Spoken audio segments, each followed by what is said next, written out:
આજે તમારા માટે ડિંડોલીના મધરમ સર્કલથી ખૂબ જ નજીકના અંતર એક જોરદાર પ્રોજેક્ટ લઈને આવું છું, જેનું નામ છે મહાવીર વિલા. ખૂબ જ લક્ઝુરિયસ થીમ પર ડેવલપ કરેલો છે. આમાં છે ને આપણને 12 40 12 બાય 43 ગ્રાઉન્ડ ફ્લોર મળશે, 12 બાય 45 ને 20 બાય 45 ની સાઇઝના રોઝ અવેલેબલ છે. આમાં છે ને બે સેમ્પલ રેડી છે. એક તો અંદરથી દાદરના, જો અંદરથી દાદરનું છે ને આ બહારથી દાદરનું છે. ચાલો તમને બહારથી દાદર વાળું બતાવું છું. જો આ તમારો લિવિંગ એરિયા છે, આ તમારો બેડરૂમ છે, આ છે તમારું કિચન. જો કિચન પણ ખૂબ જ મોટું આપેલું છે, સ્ટોર એરિયા અને બાથરૂમની સાથે વોશ એરિયા પણ આપેલો છે. ચાલો ફર્સ્ટ ફ્લોર પર જઈએ. ફર્સ્ટ ફ્લોર પર આપણને સેમ જ પ્લાનિંગ આપેલું છે 1 BHK નું. એટલે તમારો બે ભાઈનો પરિવાર છે ને તો બી સેટ થઈ જશે. જો આવો બતાવો તમને. જો આ લિવિંગ એરિયા તરીકે યુઝ કરી શકો છો આને, આ તમારો બેડરૂમ તરીકે યુઝ કરી શકો છો. અને આ રીતે ઉપર તમે કિચન બનાવી શકો છો. એલ શેપનું માળિયું આપેલું છે, ટોયલેટ બાથરૂમ આપણને સેપરેટ આપેલા છે.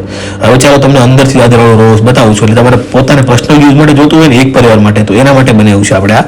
જો ખૂબ જ મોટો લિવિંગ એરિયા આપેલો છે, પ્રીમિયમ થીમ પર ડિઝાઇન કર્યો છે. આ આપણું ડાઇનિંગ એરિયા છે. ડાઇનિંગ એરિયાની આગળ આપણને કિચન આપેલું છે, એલ શેપમાં કિચન આપેલું છે, માળિયું આપેલું છે. જો સ્ટોર એરિયાની સાથે ચાલો ફર્સ્ટ ફ્લોર પર જઈને ફર્સ્ટ ફ્લોર પર બે માસ્ટર બેડરૂમ આપેલા છે, લક્ઝુરિયસ રીતે ડેવલપ કર્યા છે. તો ખૂબ જ મોટા અને ડેક એરિયાની સાથે આપેલા છે. તમે અટેચ વેસ્ટર્ન ટોયલેટ આપેલું છે અને આ છે તમારો ડેક એરિયા છે. સાંજના સમય તમે બેસીને ટી કોફી એન્જોય કરી શકો છો. અને આ છે તમારો સેકન્ડ માસ્ટર બેડરૂમ. તમે જો ખૂબ જ મોટો આપેલો છે અટેચ વેસ્ટર્ન ટોયલેટની સાથે. તો તમારે પણ ડિંડોલી એરિયામાં એક લક્ઝુરિયસ રો હાઉસની શોધ હોય ને તો આજે આ નંબર પર કોલ કરો.